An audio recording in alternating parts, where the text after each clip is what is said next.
ನಮಸ್ಕಾರ ಸ್ನೇಹಿತರೆ, welcome to V study meet YouTube channel. ನಾನು ವೆಂಕಟೇಶ್ ಬಿ ಪಾಟೀಲ್ ಅಂತ. ಯಾರೆಲ್ಲ ನನ್ನ ವಿ ಸ್ಟಡಿ ಮೀಟ್ ಯೂಟ್ಯೂಬ್ ಚಾನಲ್ನ ಸಬ್ಸ್ಕ್ರೈಬ್ ಮಾಡಿರೋ ಪ್ಲೀಸ್ ಸಬ್ಸ್ಕ್ರೈಬ್ ಮಾಡಿ, ಹಾಗೆ ಬೆಲ್ ಬಟನ್ ಒತ್ತುವ ಮುಖಾಂತರ ಯಾವತ್ತೂ ಕೂಡ ನನ್ನ ವಿಡಿಯೋಗಳಿಗೆ ನೋಟಿಫೈ ಆಗಿ. ಇವತ್ತು ಕೂಡ ಅಗೇನ್ ಲಾಸ್ಟ್ ಕ್ಲಾಸಲ್ಲಿ ಡಿಸ್ಕಸ್ ಮಾಡ್ತಾ ಇದ್ವಿ ನಾವು ಕರ್ನಾಟಕ ಆರ್ಥಿಕ ಸಮೀಕ್ಷೆ 2023-24 ಹಾಗಾಗಿ ಇದು ಒಂದು 14ನೇ ವಿಡಿಯೋ ಕ್ಲಾಸ್ ಆಗಿದೆ. ಆಲ್ರೆಡಿ ನಾವು 13 ಕ್ಲಾಸ್ಗಳನ್ನ ಕೂಡ ಕಂಪ್ಲೀಟ್ ಮಾಡಿದ್ವಿ. ವಿಡಿಯೋಗಳನ್ನ ನೀವು V study mate YouTube channel playlist ಹೋದ್ರೆ ಎಲ್ಲವೂ ಕೂಡ ಸಿಗುತ್ತೆ. ಜೊತೆಗೆ ಈ ಒಂದು ವಿಡಿಯೋ ಲಿಂಕ್ ಕೆಳಗಡೆ ಎಲ್ಲ ಒಂದು ವಿಡಿಯೋಗಳ ಲಿಂಕ್ ಕೂಡ ನಾನು ಕೊಟ್ಟಿರ್ತೀನಿ. ಅದರಲ್ಲಿ ಕೂಡ ನೀವು ಈ ಒಂದು ಪ್ರೀವಿಯಸ್ ಕ್ಲಾಸ್ಗಳನ್ನ ಆಕ್ಸೆಸ್ ಮಾಡ್ಕೊಳ್ಬಹುದು. ಓಕೆನಾ? Let's start the class. First question ನೋಡ್ತಾ ಹೋಗೋಣ. ಈ ಕೆಳಗಿನ ಯಾವ ಕಾಯ್ದೆಯು ಲಿಂಗ ನಿರ್ಣಯ ಪರೀಕ್ಷೆಯನ್ನ ನಿಷೇಧಿಸುತ್ತದೆ ಅಂತ ಕೇಳಿದ್ದಾರೆ. ಹೌದಾ? ಇಂಗ್ಲಿಷ್ ನೋಡಿ, which of the following act is prohibition of the sex determination test ಅಂತ. ಸ್ಟೇಟ್ಮೆಂಟ್ ಆಪ್ಷನ್ ಏನು ನೋಡ್ತಾ ಹೋಗೋಣ. ಏರಿಗೆ ಪ್ರಯೋಜನ ಕಾಯ್ದೆ 1961 ಅಥವಾ ಇಂಗ್ಲಿಷ್ ನಾವು maternity benefit act of the 1961 ಅಂತ ಕರೀತಾರೆ. ಅದೇ ರೀತಿ ಆಪ್ಷನ್ ಬಿ ನೋಡೋದಾದ್ರೆ ಗರ್ಭಧಾರಣೆಯ ಪೂರ್ವ ಮತ್ತು ಪ್ರಸವ ಪೂರ್ವ ಲಿಂಗ ಪತ್ತೆ ಅಂತ ಕರೀತಾರೆ. ಇಟ್ಸ್ ನಾಟ್ ರೋಗ ನಿರ್ಣಯ ಅಂತ. ಪತ್ತೆ ತಂತ್ರಗಳ ಕಾಯ್ದೆ 1994 ಅಂತಿದೆ. ಅದೇ ರೀತಿ ಇದನ್ನ ಶಾರ್ಟ್ಕಟ್ ಆಗಿ ನಾವು ಇದನ್ನ ಇಂಗ್ಲಿಷ್ ನಲ್ಲಿ ಒಂದು pre conception and post natal diagnostic techniques act of the 1994 ಅಂತ ಕರೀತಾರೆ. ಶಾರ್ಟ್ಕಟ್ ಆಗಿ ಬಂದು PSPC-PNDT ಆಕ್ಟ್ ಅಂತ ಕರೀತಾರೆ 1994ರಲ್ಲಿ. ಅದೇ ರೀತಿ ಆಪ್ಷನ್ ಸಿ ಅಲ್ಲಿ ಜನಗಣತಿ ಕಾಯ್ದೆ 1951 ಅಂತಿದೆ. ಅದೇ ರೀತಿ ರಾಷ್ಟ್ರೀಯ ವೈದ್ಯಕೀಯ ಆಯೋಗ ಕಾಯ್ದೆ, ಓಕೆನಾ, ಅಂದ್ರೆ national medical council act of the 2019 ಅಂತಿದೆ. ಹಾಗಾದ್ರೆ ಕೆಳಗಿನ ಯಾವ ಕಾಯ್ದೆ ಅಡಿಯಲ್ಲಿ ಈ ಲಿಂಗ ನಿರ್ಣಯ ಪರೀಕ್ಷೆಯನ್ನ ನಿಷೇಧ ಮಾಡುತ್ತೆ, ಅದನ್ನ ಕಾನೂನು ಬಾಹಿರ ಅಂತ ಹೇಳುತ್ತೆ ಅಂತಂದ್ರೆ ಅದು ಆಪ್ಷನ್ ಬಿ ಇದೆಯಲ್ಲ, PCPNDT ಆಕ್ಟ್ ಅಂತ ಕರಿತೀವಿ ನಾವು. ಹೌದಾ? ಹಾಗಾಗಿ ಈ ಒಂದು ಕಾಯ್ದೆ ಮುಖಾಂತರ ಅಂದ್ರೆ ಯಾವುದೇ ರೀತಿಯ ಒಂದು ಲಿಂಗ ಪತ್ತೆ ಮಾಡುವಂಥದ್ದು ಜೊತೆಗೆ ಅದನ್ನ ಹತ್ಯೆ ಮಾಡುವಂಥದ್ದು ಕೂಡ ಅಪರಾಧ ಅಂತ ಹೇಳುತ್ತೆ. ಹಾಗಾಗಿ ಆಪ್ಷನ್ ಬಿ ಇದೆಯಲ್ಲ, that is the PCPNDT act is the right answer ಆಗುತ್ತೆ. 1994ರಿಂದ ಪಾರ್ಲಿಮೆಂಟ್ ಆಫ್ ಇಂಡಿಯಾ ಜಾರಿ ಮಾಡಿರುವಂಥದ್ದು. ಓಕೆ, ನೋಡಿ ನಮಗೆ ಸರ್ವೇದಲ್ಲಿ ಮೆನ್ಷನ್ ಮಾಡ್ತಾ ಹೋಗ್ತಾರೆ. ಕನ್ನಡದಲ್ಲಿ ಒಂದು ಗರ್ಭಧಾರಣ ಪೂರ್ವ ಮತ್ತು ಪ್ರಸವ ಪೂರ್ವ ಪತ್ತೆ ತಂತ್ರ ವಿಧಾನಗಳ ಕಾಯ್ದೆ 1994, ಅದನ್ನ ಶಾರ್ಟ್ಕಟ್ ಆಗಿ ನಾವು PCPNDT ಆಕ್ಟ್ ಆಫ್ ದಿ 1994 ಅಂತ ಕರೀತಾರೆ. ನೋಡಿ ಯಾಕೆ ಈ ಕಾಯ್ದೆ ಮಾಡಿದ್ದಾರೆ ಅಂತಂದ್ರೆ ಆಕ್ಚುಲಿ ನೋಡಿ ಇತ್ತೀಚೆಗೆ ನಮ್ಮ ರಾಜ್ಯಗಳಲ್ಲಿ ಆಗಿರ್ಬೋದು, ದೇಶಗಳಲ್ಲಿ ಸಾಕಷ್ಟು ಕಡೆ ಈಗಲೂ ಆದ್ರೂ ಕೂಡ ಅಂತಂದ್ರೆ ಈ ಒಂದು ಭ್ರೂಣ ಹತ್ಯೆ ಕೇಂದ್ರಗಳು ಅಥವಾ ಒಂದು ಪತ್ತೆ ಕೇಂದ್ರಗಳು ಸಿಗ್ತಾ ಇದೆ ಅಲ್ವಾ. ಅದಕ್ಕೆ ಏನಂದ್ರೆ ನೋಡಿ ಈ ಒಂದು ಕಾಯ್ದೆ ಏನ್ ಮಾಡ್ತಂದ್ರೆ ಆಕ್ಚುಲಿ ಹೆಣ್ಣು ಭ್ರೂಣ ಹತ್ಯೆ ಮಾಡೋದನ್ನ ಕಾನೂನು ಬಾಹಿರ ಅಂತ ಹೇಳುತ್ತೆ, ಜೊತೆಗೆ ಪತ್ತೆ ಮಾಡೋದು ಕೂಡ ಕಾನೂನು ಬಾಹಿರ ಅಂತ ಹೇಳ್ತಾ ಹೋಗುತ್ತೆ. ಯಾಕಂದ್ರೆ ನೋಡಿ ಇತ್ತೀಚೆಗೆ ನಮ್ಮ ದೇಶ ಆಗಿರ್ಬೋದು, ರಾಜ್ಯಗಳಲ್ಲಿ ಅಂತಂದ್ರೆ ಆಕ್ಚುಲಿ ಈ ಸೆಕ್ಸ್ ರೇಷಿಯೋ ಅಥವಾ ಏನು ಲಿಂಗಾನುಪಾತ ಇದೆಯಲ್ಲ ತುಂಬಾ ಅದು ಕಡಿಮೆ ಆಗ್ತದೆ. ನೋಡಿ 2001 ತಗೊಂಡಾಗ ನಮ್ಮ ರಾಜ್ಯದಲ್ಲಿ ಎಷ್ಟಿತ್ತಂದ್ರೆ 946 ಇತ್ತು. ಹಾಗಾಗಿ ಈ ಕಾಯ್ದೆ ಮುಖಾಂತರ ಏನಂದ್ರೆ ಸಾಕಷ್ಟು ಒಂದು ಇಂಪ್ಲಿಮೆಂಟೇಷನ್ ಮಾಡ್ತಿದ್ದಾರೆ. ಹಾಗಾಗಿ 2011 ತಗೊಂಡಾಗ ಅಂದ್ರೆ ಆಕ್ಚುಲಿ 2 ಜಾಸ್ತಿ ಆಗಿದೆ. 46 ಎಷ್ಟಾಗಿದೆ ಈಗ ಪ್ರೆಸೆಂಟ್ ಆಗಿ 948 ಆಗಿದೆ. ಕರ್ನಾಟಕ ರಾಜ್ಯದ ಒಂದು ಸೆಕ್ಸ್ ರೇಷಿಯೋ ಅಥವಾ ಲಿಂಗಾನುಪಾತ ಅಂತ ಕರೀತಾರೆ. ಓಕೆನಾ? ಹಾಗಾಗಿ ಈ ಕಾಯ್ದೆ ಅಡಿಯಲ್ಲಿ ಯಾವುದೇ ಒಂದು ಆರೋಗ್ಯ ಕೇಂದ್ರಗಳಲ್ಲಿ ಅಥವಾ ಪ್ರೈವೇಟ್ ಹಾಸ್ಪಿಟಲ್ಗಳಲ್ಲಿ ಹೆಣ್ಣು ಭ್ರೂಣವನ್ನ ಪತ್ತೆ ಮಾಡುವಂಥದ್ದು ಅಥವಾ ಹತ್ಯೆ ಮಾಡುವಂಥ ಎರಡು ಕೂಡ ಅಪರಾಧ ಅಂತ ಹೇಳುವಂತ ಕಾಯ್ದೆ ಅಂತಂದ್ರೆ ಅದು PCPNDT ಆಕ್ಟ್ ಆಫ್ ದಿ 1994 ಅಂತ ಕರೀತಾರೆ. ಓಕೆನಾ? ಗೊತ್ತಿರ್ಬೇಕು ನಿಮ್ಗೆ. ಹಾಗಾಗಿ option B is the right answer ಆಗುತ್ತೆ. Okay, next moving to the next question. Next ನೋಡ್ತಾ ಹೋಗೋಣ. ಇಲ್ಲಿ 2 ಸ್ಕೀಮ್ ಕೊಟ್ಟಿದ್ದಾರೆ. ಒಂದು ಮಾನಸಧಾರ ಅಂತ ಕೊಟ್ಟಿದ್ದಾರೆ, ಇನ್ನೊಂದು ಬಂದು ಮನೋಚೈತನ್ಯ. ಹೌದಾ? ಮಾನಸಧಾರ ಮತ್ತು ಮನೋಚೈತನ್ಯ ಯೋಜನೆಗಳು ಡ್ಯಾಶ್ಗೆ ಸಂಬಂಧಿಸಿದೆ ಅಂತ ಕೇಳಿದರೆ ಇಲ್ಲಿ ಆಪ್ಷನ್ ಬಂದು ಶಿಕ್ಷಣ ಎಜುಕೇಶನ್ ಅಂತಿದೆ. ಆಪ್ಷನ್ ಬಿ ಅಲ್ಲಿ ಮಾನಸಿಕ ಆರೋಗ್ಯ ಅಥವಾ ಮೆಂಟಲ್ ಹೆಲ್ತ್ ಅಂತಿದೆ. ಆಪ್ಷನ್ ಸಿ ಅಲ್ಲಿ ಪ್ರವಾಸೋದ್ಯಮ ಅಥವಾ ಟೂರಿಸಂ ಅಂತಿದೆ. ಆಪ್ಷನ್ ಡಿ ಅಲ್ಲಿ ಪರಿಸರ ಅಥವಾ ಎನ್ವಿರಾನ್ಮೆಂಟ್ ಅಂತಿದೆ. ನಮಗೆ ಈಸಿಯಾಗಿ ಸ್ಕೀಮ್ಗಳ ಹೆಸರಲ್ಲೇ ಗೊತ್ತಾಗ್ತಾ ಹೋಗುತ್ತೆ. ಆಕ್ಚುಲಿ ಮಾನಸಧಾರ ಮತ್ತು ಮನೋಚೈತನ್ಯ ಅಂತಂದ್ರೆ ಆಕ್ಚುಲಿ ಇವು ಎರಡು ಕೂಡ ಸಂಬಂಧಪಟ್ಟದ್ದು ಯಾವುದಂತಂದ್ರೆ ಅದು ಮಾನಸಿಕ ಆರೋಗ್ಯ ಅಥವಾ ಅದನ್ನ ನಾವು ಮೆಂಟಲ್ ಹೆಲ್ತ್ ಗೆ ಸಂಬಂಧಪಟ್ಟಂತ ಸ್ಕೀಮ್ ಅಂತ ಹೇಳ್ಬೋದು. ಹಾಗಾಗಿ here option B is the right answer. ನೋಡಿ ನಮಗೆ ಸರ್ವೇದಲ್ಲಿ ಮೆನ್ಷನ್ ಮಾಡ್ತಾ ಹೋಗ್ತಾರೆ. ಒಂದು ಮಾನಸಧಾರ ಅಂತ ಇದೆ, ಇನ್ನೊಂದು ಬಂದು ಮನೋಚೈತನ್ಯ ಕಾರ್ಯಕ್ರಮ ಅಥವಾ ಯೋಜನೆ ಅಂತ ಕರೀತಾರೆ. ಮಾನಸಧಾರ ಅಂತ ಇದೆಯಲ್ಲ ಇದೇನಂದ್ರೆ ಒಂದು ಸಮುದಾಯ ಮಾನಸಿಕ ಆರೋಗ್ಯ ಕೇಂದ್ರ ಅಥವಾ ಕಮ್ಯುನಿಟಿ ಮೆಂಟಲ್ ಹೆಲ್ತ್ ಸೆಂಟರ್ ಅಂತ ಕರೀತಾರೆ. ಓಕೆ, ಇದರ ಮುಖಾಂತರ ಏನ್ ಮಾಡ್ತಾರೆ ಅಂದ್ರೆ ಆಕ್ಚುಲಿ ಏನ್ ಮಾಡ್ತಾರೆ ಸ್ಟೇಟ್ ಗೌರ್ಮೆಂಟ್ ಯಾವೆಲ್ಲ NGOಗಳು ಒಂದು ಮಾನಸಿಕ ಅಸ್ವಸ್ಥಗಳನ್ನ ಚೇತರಿಸಿಕೊಳ್ಳಕ್ಕೆ ಒಂದು ಪರ್ಮಿಷನ್ ಪಡ್ಕೊಂಡಿರ್ತವೆ ಅವುಗಳಿಗೆ ಒಂದು ಏನ್ ಮಾಡ್ತಾರೆ ಪ್ರತಿ ಜಿಲ್ಲೆಯಲ್ಲಿ ಕೂಡ 1 ದಿನದ ಆರೈಕೆ ಕೇಂದ್ರಗಳನ್ನ ಅಥವಾ ಪುನರ್ವಸತಿ ಕೇಂದ್ರಗಳನ್ನ ಸ್ಥಾಪಿಸಿಕೊಳ್ಳಕ್ಕೆ ಈ ಒಂದು ಕಾಯ್ದೆಯಲ್ಲಿ ಅಥವಾ ಒಂದು ಸ್ಕೀಮ್ ಅಲ್ಲಿ ಅವಕಾಶ ಕೊಡ್ತಾ ಹೋಗ್ತಾರೆ. ಅದನ್ನ ನಾವು ಮಾನಸಧಾರ ಯೋಜನೆ ಅಂತ ಕರೀತಾರೆ, ಅಥವಾ ಸಮುದಾಯ ಮಾನಸಿಕ ಆರೋಗ್ಯ ಕೇಂದ್ರ ಅಂತ ಕರೀತಾರೆ. ಅದೇ ರೀತಿ ಮನೋಚೈತನ್ಯ ಇದೆಯಲ್ಲ ಕಾರ್ಯಕ್ರಮ ಇದೆಯಲ್ಲ, ಇದೇನ್ ಮಾಡ್ತಾರೆ ಅಂದ್ರೆ ನೋಡಿ, ಸೊ ಪ್ರತಿ ತಾಲೂಕು ಹಾಸ್ಪಿಟಲ್ ಏನ್ ಮಾಡ್ತಾರೆ ಆಕ್ಚುಲಿ ವಿಶೇಷವಾಗಿ ಮಾನಸಿಕ ರೋಗಿಗಳನ್ನ ಟ್ರೀಟ್ಮೆಂಟ್ ಕೊಡ್ತಾರೆ. ಅದ್ರ ಜೊತೆಗೆ ಅಂದ್ರೆ ಒಂದು ವಿಶೇಷ ಡೇ ಮಾಡ್ತಾರೆ, ಅದಕ್ಕೆ ಅಂದ್ರೆ ನಾವು ಮಂಗಳವಾರದ ಕ್ಲಿನಿಕ್ ಅಥವಾ ಟ್ಯೂಸ್ಡೇ ಕ್ಲಿನಿಕ್ ಅಂತ ಕರೀತಾರೆ. ಸೊ ಅವತ್ತು ಏನ್ ಮಾಡ್ತಾರೆ ಅಂದ್ರೆ ವಿಶೇಷವಾಗಿ ಅದು ತಾಲೂಕು ಆಸ್ಪತ್ರೆಗಳು ಮತ್ತು ಜಿಲ್ಲೆ ಆಸ್ಪತ್ರೆಗಳು ಒಬ್ಬ ಏನಂತಾರೆ ಸೊ ಬಹಳ ಫೇಮಸ್ ಆಗಿರುವಂತ ಮನೋವೈದ್ಯರನ್ನ, ಫೇಮಸ್ ಅಂತಂದ್ರೆ ಇಸ್ ಎಕ್ಸ್ಪರ್ಟ್ ಇಂದ ಒಂದು ಮೆಂಟಲ್ ಹೆಲ್ತ್ ಅಂತ ಕರಿದ್ವಿ, ಮನೋವೈದ್ಯರ ಮುಖಾಂತರ ಏನ್ ಮಾಡ್ತಾರೆ ಆಕ್ಚುಲಿ ಒಂದು ವಿಶೇಷವಂತ ಟ್ರೀಟ್ಮೆಂಟ್ ಕೊಡ್ತಾ ಹೋಗ್ತಾರೆ, ಅದು ಮಾನಸಿಕ ರೋಗಿಗಳಿಗೆ. ಅದನ್ನ ನಾವೇನಂತ ಕರಿತೀವಿ, ಮನೋಚೈತನ್ಯ ಕಾರ್ಯಕ್ರಮ ಅಂತ ಕರೀತಾರೆ. ಸೊ ಹಾಗಾಗಿ ಇಲ್ಲಿ ಏನಂದ್ರೆ ಇವೆರಡು ಸ್ಕೀಮ್ಗಳು ಮಾನಸಧಾರ ಮತ್ತು ಮನೋಚೈತನ್ಯ ಇದೆಯಲ್ಲ, ಇವೆರಡು ಕೂಡ ಮಾನಸಿಕ ಆರೋಗ್ಯಕ್ಕೆ ಸಂಬಂಧಪಟ್ಟಂತ ಒಂದು ಸ್ಕೀಮ್ ಅಂತ ಹೇಳ್ಬೋದು. ಸೊ ಹಾಗಾಗಿ option B is the right answer. ಯಾಕಂದ್ರೆ ನೋಡಿ ಇತ್ತೀಚೆಗೆ ಏನಂತಂದ್ರೆ ಆಕ್ಚುಲಿ ಮನುಷ್ಯರಿಗೆ ಒಂದು ಮಾನಸಿಕ ಸಮಸ್ಯೆಗಳು ಸಾಕಷ್ಟು ಕಾಡ್ತಾ ಇದೆ. ಅಂದ್ರೆ ಬಿಕಾಸ್ ಆಫ್ ದ ನಮಗೆ ಒಂದು ಇನ್ವಾಲ್ವ್ಮೆಂಟ್ ಇಂದ ಡಿಜಿಟಲ್ ಮೀಡಿಯಾ ಆಗಿರ್ಬೋದು, ಸೋಷಿಯಲ್ ಮೀಡಿಯಾಗಳಿಂದ ಸಾಕಷ್ಟು faces the mental health issues ಅಂತ. ಆ ಕಾರಣಕ್ಕಾಗಿ ಈ ಒಂದು ಸ್ಕೀಮ್ಗಳು ತುಂಬಾ ಹೆಲ್ಪ್ಫುಲ್ ಆಗುತ್ತೆ ಅಂತ ಹೇಳ್ಬೋದು ನಾವು. ಓಕೆ, ಹಾಗಾಗಿ option B is the right answer.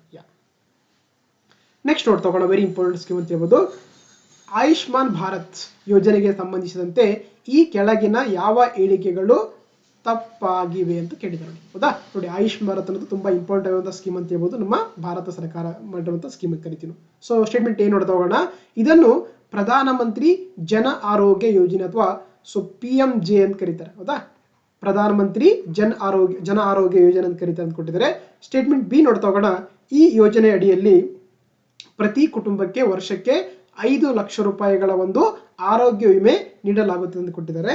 Option C ಅಲ್ಲಿ, ಸ್ಟೇಟ್ಮೆಂಟ್ ಸಿ ಅಲ್ಲಿ ಈ ಯೋಜನೆ ಅಡಿಯಲ್ಲಿ ದ್ವಿತೀಯ ಅಂದ್ರೆ ಸೆಕೆಂಡರಿ ಮತ್ತು ತೃತೀಯ ಟರ್ಷರಿ ಒಂದು ಮೆಡಿಕೇಶನ್ ಅಥವಾ ವೈದ್ಯಕೀಯ ಆರೈಕೆಯನ್ನ ಸೇವೆಯನ್ನ ಮಾತ್ರ ಒಳಗೊಂಡಿದೆ ಅಂತ ಕೊಟ್ಟಿದ್ದಾರೆ. ಸೊ ಹಾಗಾಗಿ ಈ ಕೊಟ್ಟಿರುವಂತಹ ಯಾವ ಹೇಳಿಕೆಗಳು ಸರಿಯಾಗಿ ಅಂತ ಕೊಟ್ಟಿದ್ದಾರೆ, ಎ ಮತ್ತು ಬಿ ಮತ್ತು ಸಿ, ಎ ಬಿ ಮತ್ತು ಸಿ ಯಾವುದು ಅಲ್ಲ ಅಂತ, ಮೇಲಿನ ಯಾವುದು ಅಲ್ಲ ಅಂತ ಕೊಟ್ಟಿದ್ದಾರೆ. ಹೌದಾ, ನೋಡಿ ನಮಗೆ ಸೊ ಈ ಒಂದು ಕ್ವಶನ್ ಇದೆಯಲ್ಲ, ಸೊ ಹಾಗಾಗಿ ಇಲ್ಲಿ ಕೊಟ್ಟಿರುವಂತಹ ಎಲ್ಲ ಹೇಳಿಕೆಗಳು ಸರಿಯಾಗಿದೆ. ಸೊ ಹಾಗಾಗಿ ಆಪ್ಷನ್ ಸಿ 3 ಇದೆಯಲ್ಲ, ಎ ಬಿ ಮತ್ತು ಸಿ 3 ಕೂಡ ಸರಿ ಅಂತ ಹೇಳಿಕೆ ಆಗಿದೆ. ನೋಡಿ ನಮಗೆ ಸರ್ವೇದಲ್ಲಿ ಮೆನ್ಷನ್ ಮಾಡ್ತಾ ಹೋಗ್ತಾರೆ ಆಯುಷ್ಮಾನ್ ಭಾರತ್ ಅಂತ ಕರಿತೇವೆ. ಹೌದಾ, ಸೊ ಆಯುಷ್ಮಾನ್ ಭಾರತ್ ಅಂತ ಕರೀತಾರೆ. ಸೊ ವೆರಿ ಇಂಪಾರ್ಟೆಂಟ್ ಸ್ಕೀಮ್ ಅಂತ ಕರಿಬಹುದು. ಅದೇ ಸ್ಕೀಮ್ ಅನ್ನು ನಾವು ರಾಜ್ಯದಲ್ಲಿ ಅಂತ ಕರಿತೀವಿ ನೋಡಿ, ಆಯುಷ್ಮಾನ್ ಭಾರತ್ ಆರೋಗ್ಯ ಕರ್ನಾಟಕ ಯೋಜನೆ ಅಂತ ಕರೀತಾರೆ, ಗೊತ್ತಿರ್ಬೇಕು ನಮಗೆ. ಓಕೆ, ಆಯುಷ್ಮಾನ್ ಭಾರತ್ ಆರೋಗ್ಯ ಕರ್ನಾಟಕ ಯೋಜನೆ ಅಂತ ಕರೀತಾರೆ. ನೋಡಿ ನಮಗೆ ಏನು ಈ ಆಯುಷ್ಮಾನ್ ಭಾರತ್ ಇದೆಯಲ್ಲ, ಇದರಲ್ಲಿ 2 ಸ್ಕೀಮ್ಗಳು ಬರ್ತವೆ, ಸಬ್ ಸ್ಕೀಮ್ ಬರ್ತವೆ. ಒಂದು ನಾವು ಏನಂತ ಕರಿತೀವಿ, ಪ್ರಧಾನಮಂತ್ರಿ ಜನ್ ಆರೋಗ್ಯ ಯೋಜನೆ ಅಂತ ಕರೀತಾರೆ. ಇನ್ನೊಂದು ಬಂದು ಹೆಲ್ತ್ ಅಂಡ್ ವೆಲ್ನೆಸ್ ಸೆಂಟರ್ ಅಂತ ಕರೀತಾರೆ, ಗೊತ್ತಿದೆ, very important. Okay, health and wellness centre ಅಂತ 2 ಸ್ಕೀಮ್ಗಳನ್ನ ಮಾಡಿದ್ದಾರೆ ಆಕ್ಚುಲಿ ಈ ಒಂದು ಯಾವುದರಲ್ಲಿ, ಆಯುಷ್ಮಾನ್ ಭಾರತದಲ್ಲಿ. ಸೊ ಪ್ರಧಾನಮಂತ್ರಿ ಜನ ಆರೋಗ್ಯ ಯೋಜನೆ ಅಂತಿದೆ, ಅದೇ ರೀತಿ ಹೆಲ್ತ್ ಅಂಡ್ ವೆಲ್ನೆಸ್ ಸೆಂಟರ್ ಅಂತ ಮಾಡ್ತಾರೆ. ನೋಡಿ ಈ ಹೆಲ್ತ್ ಅಂಡ್ ವೆಲ್ನೆಸ್ ಸೆಂಟರ್ ಇದೆಯಲ್ಲ, ಇಲ್ಲಿ ಬರೀ ಏನಂತಂದ್ರೆ ಆಕ್ಚುಲಿ ಪ್ರೈಮರಿ ಮೆಡಿಕೇಶನ್ ಮಾಡ್ತಾ ಹೋಗ್ತಾರೆ, ಪ್ರಾಥಮಿಕ ಒಂದು ಚಿಕಿತ್ಸೆ ಕೊಡ್ತಾ ಹೋಗ್ತಾರೆ. ಮತ್ತೆ ಇಲ್ಲಿ ನಿಮಗೆ ಎಲ್ಲ ಕೂಡ ಫ್ರೀ ಆಫ್ ಕಾಸ್ಟ್ ಆಗಿರುತ್ತೆ, ಮತ್ತೆ ಮೆಡಿಕೇಶನ್ ಕೂಡ ಫ್ರೀ ಆಗಿ ಕೊಡ್ತಾ ಹೋಗ್ತಾರೆ. ಅದನ್ನ ನಾವು ಹೆಲ್ತ್ ಅಂಡ್ ವೆಲ್ನೆಸ್ ಸೆಂಟರ್ ಅಂತ ಕರೀತಾರೆ. ಒಂದು ಎಕ್ಸಾಂಪಲ್ ಅಂತ ನಮ್ಮ ರಾಜ್ಯದಲ್ಲಿ ಕೂಡ ಮಾಡಿದ್ದಾರೆ, ಅದನ್ನ ನಾವು ನಮ್ಮ ಕ್ಲಿನಿಕ್ ಅಂತ ಕರೀತಾರೆ. ಓಕೆ, ನಮ್ಮ ಕ್ಲಿನಿಕ್ ಇದೆಯಲ್ಲ, these are the part of the health and wellness centre ಅಂತ ಕರೀತಾರೆ, ಗೊತ್ತಿರಬೇಕು ನಿಮಗೆ. ಅದೇ ರೀತಿ ಈ ಪ್ರಧಾನಮಂತ್ರಿ ಜನ ಆರೋಗ್ಯ ಯೋಜನೆ ಇದೆಯಲ್ಲ, ಇಲ್ಲಿ ಏನ್ ಮಾಡ್ತಾರೆ ಆಕ್ಚುಲಿ ಈ ಒಂದು ಯೋಜನೆಯಲ್ಲಿ ಸೆಕೆಂಡರಿ ಮತ್ತೆ ಟರ್ಷರಿ ಮೆಡಿಕೇಶನ್ಸ್ ಅನ್ನ ಕವರ್ ಮಾಡ್ತಾ ಹೋಗ್ತಾರೆ.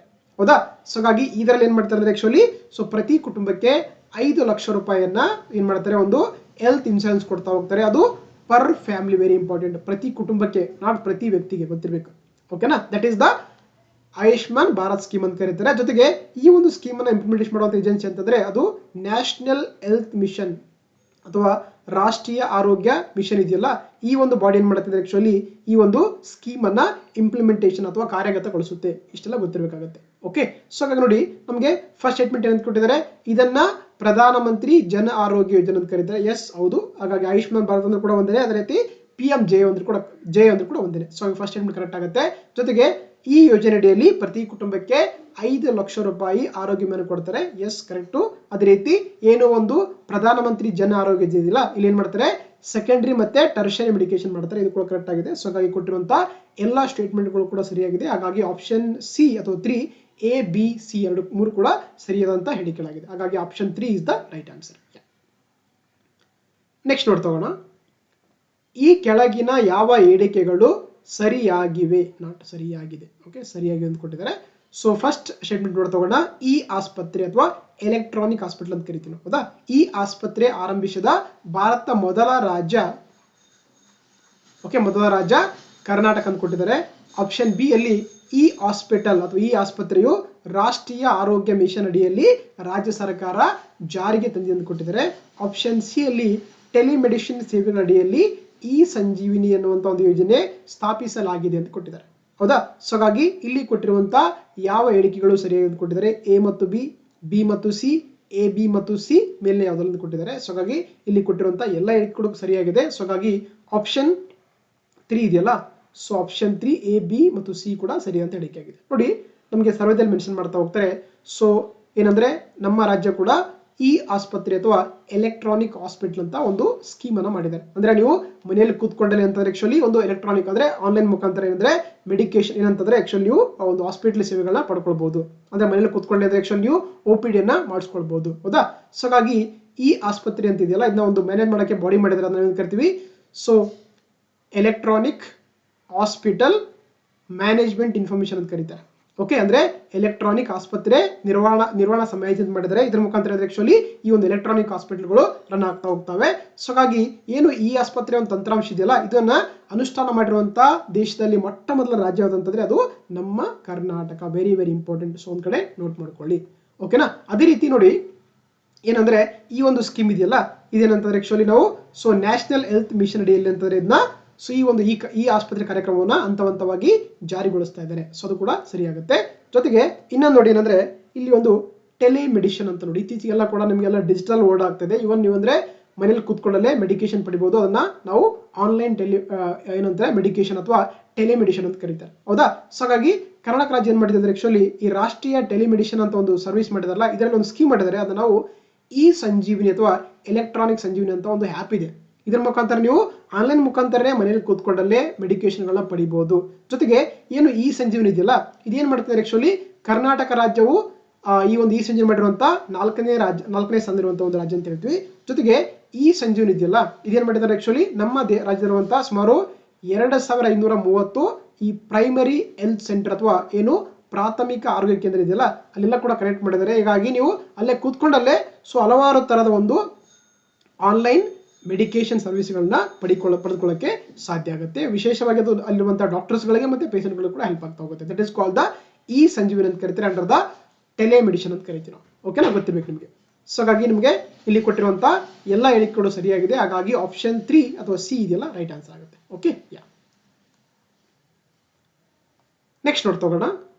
ಸೊ ನೋಡಿ, ಆಕ್ಚುಲಿ ಮೆಡಿಸಿನ್ ಬಗ್ಗೆ ನಮಗೆ ಸರ್ವೇದಲ್ಲಿ ಮೆನ್ಷನ್ ಮಾಡಿದ್ರಲ್ಲ, ಬಟ್ ಇದರಲ್ಲಿರುವಂಥ ರೋಗಗಳನ್ನ ಮೆನ್ಷನ್ ಮಾಡಿದ್ರೆ. ಹಾಗಾಗಿ ಇದು ನಿಮಗೆ ಕರೆಂಟ್ ಅಫೇರ್ಸ್ ಟಾಪಿಕ್ ಕೂಡ ಇಂಪಾರ್ಟೆಂಟ್ ಆಗ್ತಾ ಹೋಗುತ್ತೆ. ಹಾಗಾಗಿ ಕ್ವಶನ್ ಹಾಕೊಂಡಿರೋದು ನೋಡಿ, ಇಲ್ಲೊಂದು ವ್ಯಾಕ್ಸಿನ್ ಮೆನ್ಷನ್ ಮಾಡಿದರೆ ಸರ್ವೆವ್ಯಾಕ್ ಅಥವಾ ಸರ್ವೆವ್ಯಾಕ್ ಅಂತಿದೆ ಲಸಿಕೆ ಇದೆಯಲ್ಲ, ಇದು ಕೆಳಗಿನ ಯಾವ ಡ್ಯಾಶ್ ರೋಗಕ್ಕೆ ಸಂಬಂಧಪಟ್ಟಿದೆ ಅಂತ ಕ್ವಶನ್ ಕೇಳಿದ್ದಾರೆ. ಹೌದಾ? COVID-19 ಅಂತಿದೆ, ಟ್ಯೂಬರ್ಕ್ಯುಲೋಸಿಸ್ ಅಥವಾ TB ಅಂತಿದೆ, 3ನೇದ್ದು ಕ್ಯಾನ್ಸರ್ ಅಂತಿದೆ, 4ನೇದ್ದು ಏಡ್ಸ್ ಅಂತಿದೆ. ಹೌದಾ? ಸೊ ಈ ಒಂದು ಸರ್ವೆವ್ಯಾಕ್ ಅನ್ನುವಂಥ ವ್ಯಾಕ್ಸಿನ್ ಕೆಳಗಿನ ಯಾವ ರೋಗಕ್ಕೆ ಸಂಬಂಧಪಟ್ಟಿದ್ದು ಕೊಟ್ಟಿದ್ದಾರೆ. ಹೌದಾ?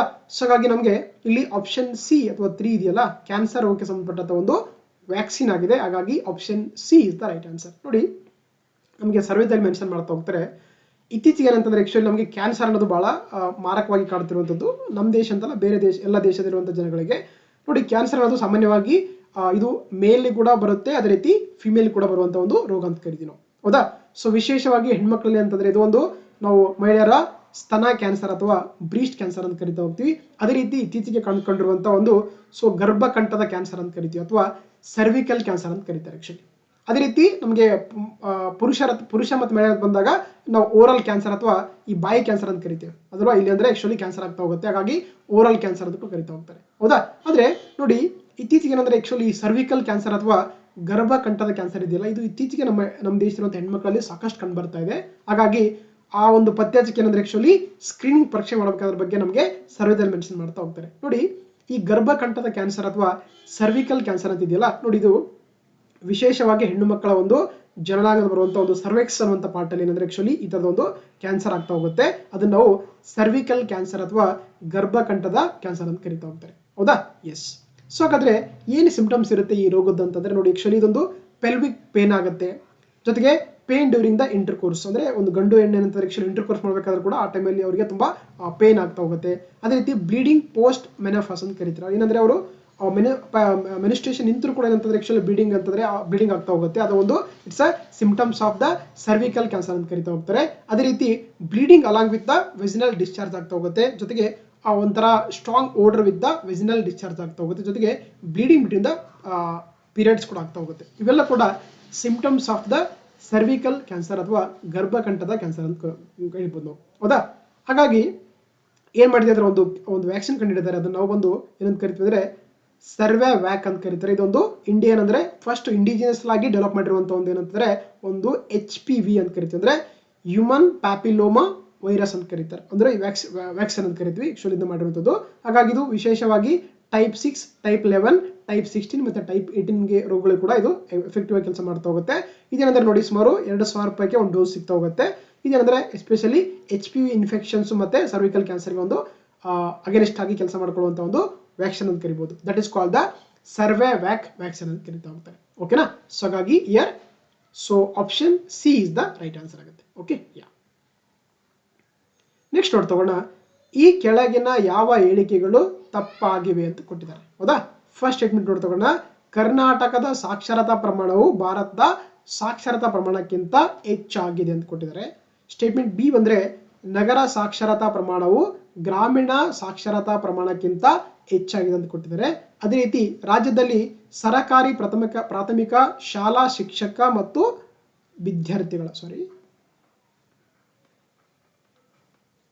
ವಿದ್ಯಾರ್ಥಿಗಳ ಒಂದು ಏನು ಅನುಪಾತ ಇದೆಯಲ್ಲ ತಪ್ಪಾಗಿದೆ. ಓಕೆ, ಅನುಪಾತ ಎಷ್ಟು ಇರುತ್ತಂತೆ 1:25 ಅಂತ ಕರೀತಾರೆ, ಅಂದ್ರೆ ಒಬ್ಬ ಶಿಕ್ಷಕರಿಗೆ 25 ವಿದ್ಯಾರ್ಥಿಗಳಿಗೆ ಒಬ್ಬ ಶಿಕ್ಷಕ ಕೊಟ್ಟಿದ್ದಾರೆ, ಹೌದಾ. ಸೊ ಹಾಗಾಗಿ ಈ ಕೊಟ್ಟಿರುವಂತ ಹೇಳಿಕೆಗಳಲ್ಲಿ ಯಾವುದು ತಪ್ಪಾಗಿದೆ ಅಂತ ಕೊಟ್ಟಿದ್ದಾರೆ. ಸೊ ಹಾಗಾಗಿ ಇಲ್ಲೆಲ್ಲವೂ ಕೂಡ ಕೊಟ್ಟಿರುವಂತ ಹೇಳಿಕೆಗಳು ಸರಿಯಾಗಿದೆ. ಸೊ ಹಾಗಾಗಿ ಆಪ್ಷನ್ ಡಿ ಇದೆಯಲ್ಲ ಮೇಲಿನ ಯಾವುದು ಅಲ್ಲ ಅನ್ನೋದು ಇಲ್ಲಿ ಸರಿಯಾದ ಉತ್ತರ. ಹಾಗಾಗಿ option 4 is the right answer. ನೋಡಿ ನಮಗೆ ಸರ್ವೇದಲ್ಲಿ ಮೆನ್ಷನ್ ಮಾಡ್ತಾ ಹೋಗ್ತಾರೆ, ಹೌದಾ. ಇಲ್ಲಿ ಒಂದು ನಮಗೆ ಸಾಕ್ಷರತೆ ಪ್ರಮಾಣ ಕೊಟ್ಟಿದ್ದಾರೆ, ಕರ್ನಾಟಕದಿದೆ, ಸೊ ಭಾರತ ಕೊಟ್ಟಿದ್ದಾರೆ, ಹೌದಾ. ಸೊ ಇಲ್ಲಿ ಕರ್ನಾಟಕದ 2011 ಒಂದು ಜನಗಣತಿ ಪ್ರಕಾರ ಅಂದ್ರೆ ಕರ್ನಾಟಕದ ಸಾಕ್ಷರತೆ ಪ್ರಮಾಣ ಎಷ್ಟು ಅಂತಂದ್ರೆ 75.36 ಇದೆ, ಭಾರತ ಬಂದು 74.04 ಇದೆ. ಹಾಗಾಗಿ Karnataka literacy rate is more than the Indian literacy rate ಕರೀತಾರೆ. ಹಾಗಾಗಿ ಫಸ್ಟ್ ಸ್ಟೇಟ್ಮೆಂಟ್ ಸರಿಯಾಗುತ್ತೆ. ಎರಡನೇದೇನು ಕೊಟ್ಟಿದ್ದಾರೆ ನೋಡಿ, ಆಕ್ಚುಲಿ ನಗರ ಮತ್ತು ಗ್ರಾಮೀಣ ಸಾಕ್ಷರತಾ ಪ್ರಮಾಣ ಕೊಟ್ಟಿದ್ದಾರೆ, ಹೌದಾ. ನೋಡಿ ಇಲ್ಲಿ ನಮಗೆ ಗ್ರಾಮೀಣ ಬಂದು 68.23% ಇದೆ, ಅದೇ ರೀತಿ ಕರ್ನಾಟಕದ ನಗರ ಪ್ರದೇಶ ಬಂದು 85.78 ಇದೆ, ಹೌದಲ್ವಾ. ಹಾಗಾಗಿ ಏನಂತಂದ್ರೆ actually urban literacy rate is more than the rural literacy rate, ಅಥವಾ ನಗರ ಪ್ರದೇಶಗಳ ಸಾಕ್ಷರತಾ ಪ್ರಮಾಣ ಇದೆಯಲ್ಲ ಅದು ಗ್ರಾಮೀಣ ಪ್ರದೇಶಗಳ ಸಾಕ್ಷರತಾ ಪ್ರಮಾಣಕ್ಕಿಂತ ಜಾಸ್ತಿ ಆಗಿದೆ. ಸೊ ಅದು ಕೂಡ ಕರೆಕ್ಟ್ ಆಗ್ತಾ ಹೋಗುತ್ತೆ. ನೋಡಿ ಜೊತೆಗೆ ಏನಂದ್ರೆ ಸೊ ನೋಡಿ ಯಾವುದೇ ಒಂದು ಸ್ಕೂಲಲ್ಲಿ ನಮಗೆ ಒಳ್ಳೆ ರಿಸಲ್ಟ್ ಬರಬೇಕಾದ್ರೆ ಅಲ್ಲಿರುವಂತ ಶಿಕ್ಷಕರ ಸಂಖ್ಯೆಗಳು ತುಂಬಾ ಇಂಪಾರ್ಟೆಂಟ್ ಆಗ್ತಾ ಹೋಗುತ್ತೆ. ಅದಕ್ಕೆ ಏನಂದ್ರೆ ಆಕ್ಚುಲಿ ನೋಡಿ ನಮಗೆ ಈ ಸರಕಾರಿ ಪ್ರಾಥಮಿಕ ಶಾಲೆಗಳ ಒಂದು ಸರಾಸರಿ ಈ ಒಂದು ಟೀಚರ್ ಮತ್ತೆ ಪೂಪಿಲ್ ರೇಷಿಯೋ ಅಂತ ಕರಿತೀವಿ ಅಲ್ವಾ. ಅಂದ್ರೆ ಶಿಕ್ಷಕ ಮತ್ತು ವಿದ್ಯಾರ್ಥಿ ರೇಷಿಯೋ ಎಷ್ಟಿದೆ ಇರಬೇಕಂತ ಹೇಳಿದ್ರೆ ಇಲ್ಲಿ 1 ಇಷ್ಟಿದೆ ಅಂತ ಹೇಳಿದ್ರೆ 1.25 ಅಂದ್ರೆ 25 ಜನ ವಿದ್ಯಾರ್ಥಿಗಳಿಗೆ ಒಬ್ಬ ಶಿಕ್ಷಕ ಅಂತ ಕೊಟ್ಟಿದ್ದಾರೆ, ಹೌದಾ. ಹಾಗಾಗಿ ಅದು ಕೂಡ ಕರೆಕ್ಟ್ ಆಗುತ್ತೆ. ಅದ್ರ ಜೊತೆಗೆ ನೋಡಿ ಈ ಅನುದಾನಿತ ಶಾಲೆಗಳು ಎಷ್ಟಿದೆ ಅಂತ ಪ್ರೆಸೆಂಟ್ ಆಗಿ, ಸೊ ಅನುದಾನಿತ ಅಂದ್ರೆ ಏಡೆಡ್ ಸ್ಕೂಲ್ ಅಂತ ಕರಿತೀವಿ ನಾವು, ಅಂದ್ರೆ 55 ವಿದ್ಯಾರ್ಥಿಗಳಿಗೆ ಒಬ್ಬ ಶಿಕ್ಷಕ. ಅದೇ ರೀತಿ ಅನುದಾನ ರಹಿತ ನಾನ್ ಏಡೆಡ್ ಸ್ಕೂಲ್ಗಳಲ್ಲಿ ಅಲ್ಲಿ ಎಷ್ಟಿದೆ ಅಂತೆ 1:31 ಅಂದ್ರೆ 31 ವಿದ್ಯಾರ್ಥಿಗಳಿಗೆ ಒಬ್ಬ ಶಿಕ್ಷಕ ಕೊಟ್ಟಿದ್ದಾರೆ, ಹೌದಾ. ಸೊ ಹಾಗಾಗಿ ಇಲ್ಲಿ ಕೊಟ್ಟಿರುವಂತ ಎಲ್ಲ ಹೇಳಿಕೆಗಳು ಕೂಡ ಸರಿಯಾಗಿದೆ. ಹಾಗಾಗಿ ಆಪ್ಷನ್ ಡಿ ಇದೆಯಲ್ಲ, ಇಲ್ಲ ಮೇಲಿನ ಯಾವುದು ಕೂಡ ತಪ್ಪಾಗಿರುವಂತಹ ಹೇಳಿಕೆಗಳಲ್ಲ. ಹಾಗಾಗಿ option 4 is the right answer. Next ನೋಡ್ ತಗೋಣ, ಈ ಕೆಳಗಿನ ಯಾವ ಹೇಳಿಕೆಗಳು ಸರಿಯಾಗಿವೆ ಅಂತ ಕೊಟ್ಟಿದ್ದಾರೆ. ಸೊ ಫಸ್ಟ್ ಸ್ಟೇಟ್ಮೆಂಟ್ ಬಂದು ನಿಷ್ಠಾ 2.0 ಇದೆಯಲ್ಲ ಇದು PU ಪ್ರಿ ಯೂನಿವರ್ಸಿಟಿ ಉಪನ್ಯಾಸಕರಿಗೆ ತರಬೇತಿಯ ಕಾರ್ಯಕ್ರಮವಾಗಿದೆ ಅಂತ ಕೊಟ್ಟಿದ್ದಾರೆ. ಅದೇ ರೀತಿ ಆಪ್ಷನ್ ಬಿ ಬಂದು ಕಲಿಕಾ ಬಲವರ್ಧನೆ ಕಾರ್ಯಕ್ರಮವು 1 ರಿಂದ 9ನೇ ತರಗತಿ ವಿದ್ಯಾರ್ಥಿಗಳಿಗೆ ಸಂಬಂಧಿಸಿದೆ ಅಂತ ಕೊಟ್ಟಿದ್ದಾರೆ. ಆಪ್ಷನ್ ಸಿ ಅಲ್ಲಿ ಕರ್ನಾಟಕ ಸರ್ಕಾರವು ವರ್ಷದಲ್ಲಿ 10 ಶನಿವಾರದಂದು ಬ್ಯಾಗ್ಲೆಸ್ ಡೇ ಅಥವಾ ಬ್ಯಾಗ್ ರಹಿತ ಅಥವಾ ಸಂಭ್ರಮ ಶನಿವಾರ ಅಂತ ಕರೀತಾರೆ. ಆಕ್ಚುಲಿ ಈ ಸ್ಕೀಮ್ ಅನ್ನ ಇಟ್ಸ್ ಆಲ್ಸೋ ಕಾಲ್ಡ್ ದಿ ಸಂಭ್ರಮ ಶನಿವಾರ ಸ್ಕೀಮ್ ಅಂತ ಕರೀತಾರೆ, ಅಥವಾ ಬ್ಯಾಗ್ ರಹಿತ ದಿನ ಅಂತ ಕೂಡ ಕರೀತಾರೆ. ಸೊ ಘೋಷಿಸಿ ಕೊಟ್ಟಿದ್ದಾರೆ. ಸೊ ಇಲ್ಲಿ ಕೊಟ್ಟಿರುವಂತ ಯಾವುದು ಸರಿಯಾಗಿ ಅಂತ ಕೊಟ್ಟಿದ್ದಾರೆ. ಆಕ್ಚುಲಿ ಇಲ್ಲಿ ಕೊಟ್ಟಿರುವಂತ ಎಲ್ಲ ಹೇಳಿಕೆಗಳು ಕೂಡ ಸರಿಯಾಗಿದೆ. ಹಾಗಾಗಿ ಆಪ್ಷನ್ ಡಿ ಇದೆಯಲ್ಲ ಮೇಲೆ ಎಲ್ಲವೂ ಕೂಡ ಸರಿಯಾದ ಹೇಳಿಕೆಯಾಗಿದೆ. ನಮ್ಗೆ ಆಲ್ರೆಡಿ ಲಾಸ್ಟ್ ಕ್ಲಾಸ್ ಅಲ್ಲಿ ಡಿಸ್ಕಸ್ ಮಾಡಿದ್ವಿ ಹೌದಾ. ನಿಷ್ಠಾ ಅಂತ ಇದೆಯಲ್ಲ, ನಿಷ್ಠಾ 2.0 ಇದೆಯಲ್ಲ, ಏನಂದ್ರೆ ಆಕ್ಚುಲಿ PU ಲೆಕ್ಚರ್ಸ್ ಗಳಿಗೆ ಟ್ರೈನಿಂಗ್ ಪ್ರೋಗ್ರಾಮ್ ಆಗಿದೆ. ಸೊ ಹಾಗಾಗಿ ಫಸ್ಟ್ ಸ್ಟೇಟ್ಮೆಂಟ್ ಸರಿಯಾಗುತ್ತೆ. ಅದೇ ರೀತಿ ನೋಡಿ ಇಲ್ಲಿ ಕೊಟ್ಟಿದ್ದಾರೆ ಸರ್ವೇದಲ್ಲಿ ನಿಷ್ಠಾ 2.0 ಇದೆಯಲ್ಲಿ ಏನು ಮಾಡುತ್ತೆ ಆಕ್ಚುಲಿ ಪದವಿ ಪೂರ್ವ ಕಾಲೇಜಿನ ಉಪನ್ಯಾಸಕರಿಗೆ ಏನು ಮಾಡುತ್ತೆ ಆನ್ಲೈನ್ ತರಬೇತಿ ಕೊಡುವಂತ ಒಂದು ಸ್ಕೀಮ್ ಇದೆಯಲ್ಲ ಅಥವಾ ಒಂದು ಆನ್ಲೈನ್ ಕಾರ್ಯಕ್ರಮ ಇದೆಯಲ್ಲ ಅದನ್ನು ನಾವು ನಿಷ್ಠಾ 2.0 ಅಥವಾ 0 ಅಂತ ಕರೀತಾರೆ. ಸೊ ಅದು ಗೊತ್ತಿರಬೇಕು.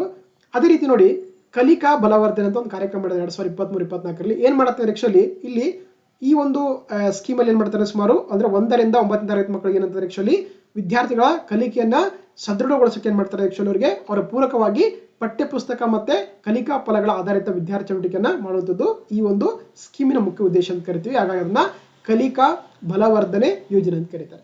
ಅದೇ ರೀತಿ ನೋಡಿ ಇನ್ನೊಂದು ಲಾಸ್ಟ್ ಇಯರ್ ಸ್ಕೀಮಲ್ಲಿ ಬಜೆಟ್ ಘೋಷಣೆ ಮಾಡ್ತಾ ಹೋಗ್ತಾರೆ ಅಂದ್ರೆ ನಾವು ಸಂಭ್ರಮ ಶನಿವಾರ ಅಂತ ಕರಿತೀವಿ ನಾವು, ಅಥವಾ ಇದನ್ನ ಬ್ಯಾಗ್ ರಹಿತ ದಿನ ಅಥವಾ ಬ್ಯಾಗ್ಲೆಸ್ ಡೇ ಅಂತ ಕರಿತಾ ಹೋಗ್ತಾರೆ. ಸೊ ಏನಂದ್ರೆ ಮಕ್ಕಳಿಗೆ ಪ್ರತಿ ವೀಕ್ ಅಂದ್ರೆ ನಮಗೆ ಮಂಡೆಯಿಂದ ಅಂದ್ರೆ ಸೋಮವಾರದಿಂದ ಹಿಡ್ಕೊಂಡು ಶನಿವಾರದವರೆಗೆ ಬರೀ ಎಜುಕೇಶನ್ ಕರಿಕ್ಯುಲಮ್ ಮಾಡ್ತಾ ಹೋಗ್ತಾರೆ. ಅದರ ಜೊತೆಗೆ ಅಂದ್ರೆ ಅವ್ರಿಗೆ ಎಕ್ಸ್ಟ್ರಾ ಆಕ್ಟಿವಿಟಿಗಳನ್ನ ಕಾಣಕ್ಕೆ ಏನ್ ಮಾಡಿದ್ದಾರೆ ಪ್ರತಿ ಅಂದ್ರೆ ವರ್ಷದಲ್ಲಿ 10 ಶನಿವಾರ ಏನ್ ಮಾಡ್ತಾರೆ ಆಕ್ಚುಲಿ ಅದನ್ನ ಒಂದು ಬ್ಯಾಗ್ಲೆಸ್ ಡೇ ಅಥವಾ ಶನಿವಾರ ಸಂಭ್ರಮ ಮಾಡಿದ್ದಾರೆ. ಹೌದಾ, ಸುಮಾರು ವರ್ಷದಲ್ಲಿ 10 ಶನಿವಾರಗಳು ಏನ್ ಮಾಡ್ತಾರೆ ಆಕ್ಚುಲಿ ಬ್ಯಾಗ್ಲೆಸ್ ಡೇ ಅಂತ ಮಾಡಿ ಏನ್ ಮಾಡ್ತಾರೆ ಅಂದ್ರೆ ಆಕ್ಚುಲಿ ಅವರಿಗೆ ಮಕ್ಕಳಿಗೆ ಅದರ ದೆನ್ ಆ ಕರಿಕ್ಯುಲಮ್ ಬಿಟ್ಟು ಬೇರೆ ಆಕ್ಟಿವಿಟಿಗಳನ್ನ ಮಾಡಲಿಕ್ಕೆ ಅವಕಾಶ ಕೊಡ್ತಾ ಹೋಗ್ತಾರೆ. ಅದನ್ನ ನಾವು ಬ್ಯಾಗ್ಲೆಸ್ ಡೇ ಅಥವಾ ಶನಿವಾರ ಸಂಭ್ರಮ ಯೋಜನೆ ಅಂತ ಕರಿತಾ ಹೋಗ್ತಾರೆ. ಓಕೆನಾ, ಸೊ ಹಾಗಾಗಿ ಅದು ಕೂಡ ಕರೆಕ್ಟ್ ಆಗುತ್ತೆ. ಸೊ ಇಲ್ಲಿ ಕೊಟ್ಟಿರುವಂತ ಎಲ್ಲ ಹೇಳಿಕೆಗಳು ಸರಿಯಾಗಿದೆ. ಹಾಗಾಗಿ ಆಪ್ಷನ್ ಡಿ ಮೇಲೆ ಎಲ್ಲವೂ ಕೂಡ ಸರಿಯಾಗಿರುವಂತದ್ದು. ಎಸ್. ನೆಕ್ಸ್ಟ್ ನೋಡ್ತಾ ಹೋಗೋಣ. ಎಕ್ಸ್ಪ್ಯಾನ್ಷನ್ ಆಫ್ ದಿ ನ್ಯಾಕ್ ಅಂದ್ರೆ ನ್ಯಾಕ್ ಒಂದು ಈ ಒಂದು ವರ್ಡ್ನ ಅಥವಾ ಪದದ ವಿಸ್ತೃತ ರೂಪ ಏನಂತ ಕೇಳಿದ್ದಾರೆ. ಎಕ್ಸ್ಪ್ಯಾನ್ಷನ್ ಆಫ್ ದ ನ್ಯಾಕ್ ಅಂತ ಕೇಳಿದ್ದಾರೆ. ನೋಡಿ ನಿಮ್ಗೆಲ್ಲ ಡಿಗ್ರಿ ಕಾಲೇಜ್ ಓದಬೇಕಾದ್ರೆ ನಿಮ್ಗೆಲ್ಲ ಕೂಡ ಅಲ್ಲೆಲ್ಲ ಸ್ಕೂಲ್ಗಳು ಏನಂದ್ರೆ ನ್ಯಾಕ್ ಕಮಿಟಿ ಬಂದಿರುತ್ತೆ ಅಥವಾ ನ್ಯಾಕ್ ಮಾನ್ಯತೆ ಪಡೆದಂತೆ ನೀವೆಲ್ಲ ನೋಡಿರ್ತೀರಿ ಅಲ್ವಾ. ಹಾಗಾಗಿ ಏನಿದು ನ್ಯಾಕ್ ಅಂತ ನೋಡ್ತಾ ಹೋಗೋಣ. ನೋಡಿ ನ್ಯಾಕ್ ಅಂದ್ರೆ ಆಪ್ಷನ್ ಎ ಅಲ್ಲಿ national assessment and accommodation centre ಅಂತಿದೆ. ಆಪ್ಷನ್ ಬಿ ಅಲ್ಲಿ national assessment and accounts corporation ಅಂತಿದೆ. ಆಪ್ಷನ್ ಸಿ ಅಲ್ಲಿ national assessment and accreditation council ಅಂತಿದೆ. ಆಪ್ಷನ್ ಡಿ ಅಲ್ಲಿ national assessment and accommodation cooperation ಅಂತಿದೆ. ಹೌದಾ, ಸೊ ಹಾಗಾದ್ರೆ ಈ ನ್ಯಾಕ್ ನ ಒಂದು ಫುಲ್ ಫಾರ್ಮ್ ಏನಪ್ಪಾ ಅಥವಾ ಎಕ್ಸ್ಪ್ಯಾನ್ಷನ್ ಏನಂತಂದ್ರೆ ಆಕ್ಚುಲಿ ಇಲ್ಲಿ ಆಪ್ಷನ್ ಸಿ ಇದೆಯಲ್ಲ national assessment and accreditation council ಅಂತ ಇದೆಯಲ್ಲ ಇದು ಆಕ್ಚುಲಿ ನ್ಯಾಕ್ ಒಂದು ಪದದ ಫುಲ್ ಫಾರ್ಮ್ ಅಥವಾ ವಿಸ್ತೃತ ರೂಪವಾಗಿದೆ. ಸೊ ಹಾಗಾಗಿ option C is the right answer. ನೋಡಿ ಸರ್ವೇದಲ್ಲಿ ಮೆನ್ಷನ್ ಮಾಡ್ತಾ ಹೋಗ್ತಾರೆ ಅಂದ್ರೆ ಆಕ್ಚುಲಿ ನ್ಯಾಕ್ ಅಲ್ವಾ. ನ್ಯಾಕ್ ಏನ್ ಮಾಡುತ್ತೆ ಅಂದ್ರೆ ಆಕ್ಚುಲಿ ಇದು ಉನ್ನತ ಶಿಕ್ಷಣ ಸಂಸ್ಥೆಗಳಿರುವಂತ ಒಂದು ಶೈಕ್ಷಣಿಕ ಗುಣಮಟ್ಟವನ್ನ ಅಲ್ಲಿರುವಂತಹ ಪ್ರತಿಯೊಂದು ಒಂದು ಮೂಲಭೂತ ಸೌಕರ್ಯವನ್ನು ಏನ್ ಮಾಡುತ್ತೆ ಆಕ್ಚುಲಿ ಅದನ್ನ ವೆರಿಫೈ ಮಾಡಿ ಇನ್ವೆಸ್ಟಿಗೇಷನ್ ಮಾಡಿ ಏನ್ ಮಾಡುತ್ತೆ ಅವರಿಗೆ ಒಂದು ಗ್ರೇಡ್ ಕೊಡ್ತಾ ಹೋಗುತ್ತೆ. ಎ ಪ್ಲಸ್ ಈ ತರ ಗ್ರೇಡ್ ಕೊಡ್ತಾ ಅದನ್ನ ನಾವು ಏನ್ ಕರಿತೀವಿ ನ್ಯಾಕ್ ಅಂತ ಕರೀತಾರೆ. Okay, actually it is working under the ಅಂದ್ರೆ ಇದು UGC ಕೆಳಗಡೆಯಲ್ಲಿ ಕೆಲಸ ಮಾಡ್ತಾ ಹೋಗುತ್ತೆ. ಗೊತ್ತಿರಬೇಕು ನಿಮಗೆ ನ್ಯಾಕ್ ಅಂತ. ಹೌದಾ, ಸೊ ಹಾಗಾಗಿ ನೋಡಿ ನಮಗೆ ಈ ನ್ಯಾಕ್ ತರ ಅಂದ್ರೆ ಆಕ್ಚುಲಿ 3 ಟೈರ್ ಸಿಸ್ಟಮ್ ಇದೆ. ಅಂದ್ರೆ ರಾಷ್ಟ್ರ ಮಟ್ಟದಲ್ಲಿ ರಾಷ್ಟ್ರೀಯ ಮೌಲ್ಯೀಕರಣ ಮತ್ತು ಮಾನ್ಯತೆ ಪರಿಷತ್ ಅಥವಾ ನ್ಯಾಕ್ ಅಂತ ಬರುತ್ತೆ, ಇದು ರಾಷ್ಟ್ರ ಮಟ್ಟದಲ್ಲಿ.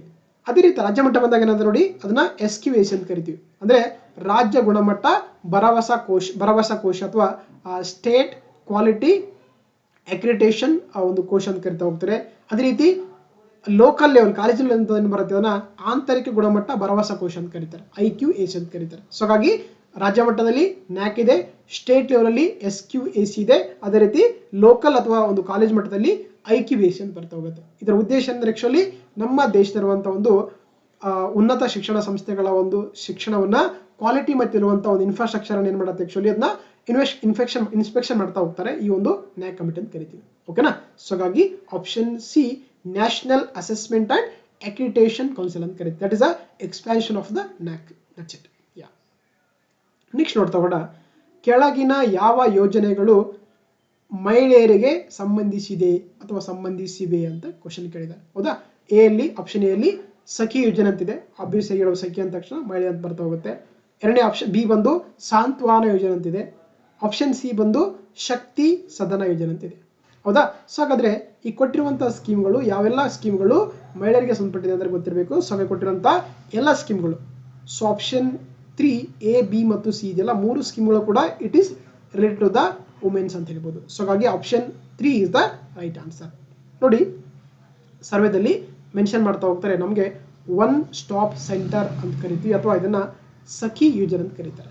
ಏನಂದ್ರೆ ನೋಡಿ ಸಖಿ ಅಂತಂದ್ರೆ ಆಕ್ಚುಲಿ ಅಂದ್ರೆ ಸೊ ಯಾವೆಲ್ಲ ಹೆಣ್ಮಕ್ಳು ವಿಶೇಷವಾಗಿ ಅವ್ರಿಗೆ ರೇಪ್ ಆಗಿರ್ಬೋದು ಅಥವಾ ಯಾವುದೋ ಒಂದು ಡೊಮೆಸ್ಟಿಕ್ ವೈಲೆನ್ಸ್ ಆಗಿರ್ಬೋದು, ಹೌದಾ, ಅದೇ ರೀತಿ ಅವ್ರಿಗೆ ಸೆಕ್ಸುವಲ್ ಹರಾಸ್ಮೆಂಟ್ ಆಗಿರ್ಬೋದು. ಅಂತ ಟೈಮಲ್ಲಿ ಏನು ಮಾಡ್ತಾರೆ ಅಂದರೆ ದೌರ್ಜನ್ಯಕ್ಕೆ ಒಳಗಾದಂಥ ಮಹಿಳೆಯರಿಗೆ ಅಂದರೆ ಆ್ಯಕ್ಚುಲಿ ಒಂದೇ ಸೂರ್ಯನ ಏನು ಮಾಡ್ತಾರೆ ಅವ್ರಿಗೆ ಸಮಗ್ರ ವೈದ್ಯಕೀಯ ಚಿಕಿತ್ಸೆ ಕೊಡ್ತಾರೆ, ಜೊತೆಗೆ ಅವ್ರಿಗೆ ಒಂದು ಧೈರ್ಯ ತುಂಬಕ್ಕೆ ಪೊಲೀಸ್ ನೆರವು ಕೊಡ್ತಾರೆ, ಜೊತೆಗೆ ಅವರಿಗೆ ಒಂದು ಕೌನ್ಸಿಲಿಂಗ್ ಮಾಡ್ತಾ ಹೋಗ್ತಾರೆ, ಅವರಿಗೆ ಕಾನೂನು ನೆರವು ಕೊಡ್ತಾ ಹೋಗ್ತಾರೆ. That is called the one stop centre ಅಂತ ಕರಿತೀವಿ, ಅದನ್ನ ಸಖಿ ಅಂತ ಕರೀತಾರೆ, ಸಖಿ ಸೆಂಟರ್ ಅಂತ ಕರೀತಾರೆ. ನಮ್ಮ ಇದು ಅಂದರೆ ಕೇಂದ್ರ ಸರ್ಕಾರ ಸುಮಾರು ನಮ್ಮ ನಮ್ಮ ರಾಜ್ಯದಂತ 31 ಜಿಲ್ಲೆಗಳಲ್ಲಿ ಕೂಡ ಆಕ್ಚುಲಿ ಸಖಿ ಕೇಂದ್ರಗಳನ್ನ ತೆರೆದಿರುವಂಥದ್ದು.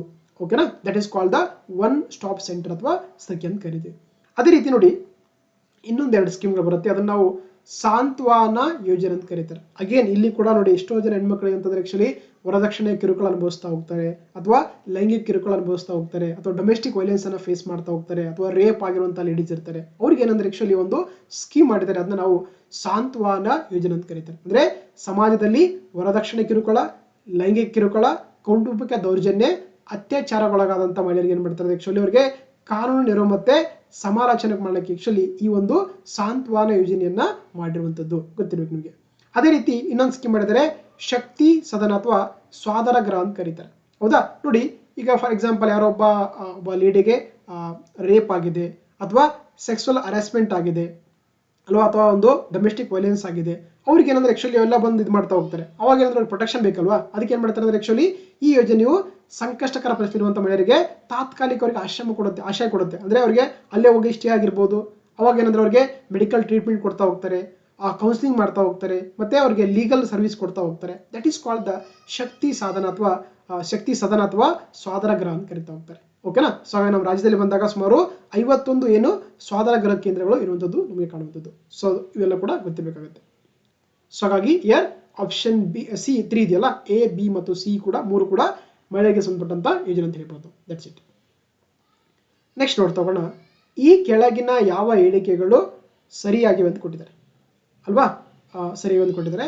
ಫಸ್ಟ್ ಸ್ಟೇಟ್ಮೆಂಟ್ ನೋಡ್ತಾ ಹೋಗೋಣ. ಈ ಸ್ಟೇಟ್ಮೆಂಟು ಸಮಗ್ರ ಶಿಶು ಅಭಿವೃದ್ಧಿ ಯೋಜನೆ ಅಥವಾ ಅಭಿವೃದ್ಧಿ, ಇದನ್ನ ಇಂಗ್ಲಿಷ್ ನಾವು ಇಂಟಿಗ್ರೇಟೆಡ್ ಚೈಲ್ಡ್ ಡೆವಲಪ್ಮೆಂಟ್ ಸರ್ವಿಸ್ ಅಂತ ಕರೀತಾರೆ, ಸ್ಕೀಮ್ ಅಂತ ಕರೀತಾರೆ. ಯೋಜನೆಯು 3 ರಿಂದ 6 ವರ್ಷದ ವಯಸ್ಸಿನವರನ್ನ ಒಳಗೊಂಡಿದ್ದು ಕೊಟ್ಟಿದ್ದಾರೆ.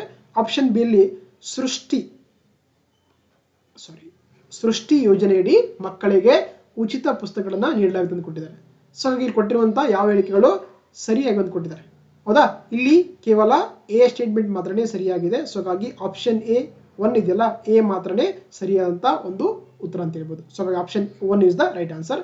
ಸೆಕೆಂಡ್ ಸ್ಟೇಟ್ಮೆಂಟು ತಪ್ಪಾಗಿದೆ.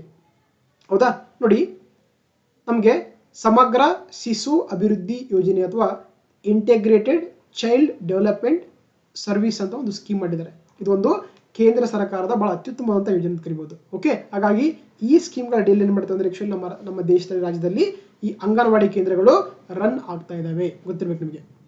ಓಕೆ, ಅಂಗನವಾಡಿ ಕೇಂದ್ರಗಳಿದೆಯಲ್ಲ, ಇವುಗಳೆಲ್ಲ ಕೂಡ ಆಕ್ಚುಲಿ ಈ ಒಂದು ಇಂಟಿಗ್ರೇಟೆಡ್ ಚೈಲ್ಡ್ ಡೆವಲಪ್ಮೆಂಟ್ ಸರ್ವಿಸ್ ಅಥವಾ ಸಮಗ್ರ ಶಿಶು ಅಭಿವೃದ್ಧಿ ಯೋಜನೆಯಲ್ಲಿ ಇವುಗಳು ರನ್ ಮಾಡ್ತಾ ಇದಾವೆ. ಓಕೆನಾ, ಜೊತೆಗೆ ನೋಡಿ ಏನು ಒಂದು ICDS ಇದೆಯಲ್ಲ, ಈ ಸ್ಕೀಮಲ್ಲಿ ವಿಶೇಷವಾಗಿ ಸೊ ತಾಯಂದಿರ ಆರೋಗ್ಯ ಮತ್ತು ಮಕ್ಕಳ ಆರೋಗ್ಯದ ಬಗ್ಗೆ ಜಾಸ್ತಿ ಫೋಕಸ್ ಮಾಡ್ತಾ ಹೋಗ್ತಾರೆ. ಅಂದ್ರೆ ಅವರಿಗೆಲ್ಲ ಒಂದು ಪೂರಕ ಪೌಷ್ಟಿಕ ಆಹಾರ ನೀಡ್ತಾರೆ, ಅವರಿಗೆ ಒಂದು ಚುಚ್ಚುಮದ್ದುಗಳನ್ನು ನೀಡ್ತಾ ಹೋಗ್ತಾರೆ. ಫಾರ್ ಎಕ್ಸಾಂಪಲ್ ನಮಗೆ ರುಬೆಲ್ ಆಗಿರ್ಬೋದು, ಮೀಸಲ್ಸ್ ಆಗಿರ್ಬೋದು, ಪಲ್ಸ್ ಪೋಲಿಯೋ ಆಗಿರ್ಬೋದು. ಅದೇ ರೀತಿ ಅವರಿಗೆ ಆರೋಗ್ಯ ತಪಾಸಣೆ ಮಾಡ್ತಾ ಹೋಗ್ತಾರೆ, ಅದೇ ರೀತಿ ಅವರಿಗೆ ಮಾಹಿತಿ ಸೇವೆ ಕೊಡ್ತಾ ಹೋಗ್ತಾರೆ.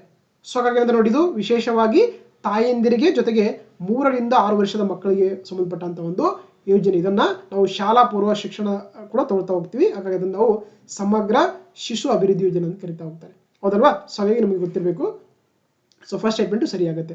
ಸೆಕೆಂಡ್ ಸ್ಟೇಟ್ಮೆಂಟ್ ಏನಂದ್ರೆ ಸೃಷ್ಟಿ ಇದೆಯಲ್ಲ, ಆಕ್ಚುಲಿ ನಮಗೆ ಒಂದು ಸ್ಕೂಲ್ ಅಂದಾಗ 2 ಸ್ಕೀಮ್ಗಳು ನೆನಪು ಬರುತ್ತೆ. ನಮಗೊಂದು ಕ್ಷೀರಭಾಗ್ಯ ಅಂತ ಕೇಳಿದ್ರು ಎಲ್ಲ ಕೂಡ, ತುಂಬಾ ಲಾಸ್ಟ್ ಕ್ಲಾಸಲ್ಲಿ ಕೂಡ ಡಿಸ್ಕಸ್ ಮಾಡಿದ್ದೀವಿ ಅಲ್ವಾ.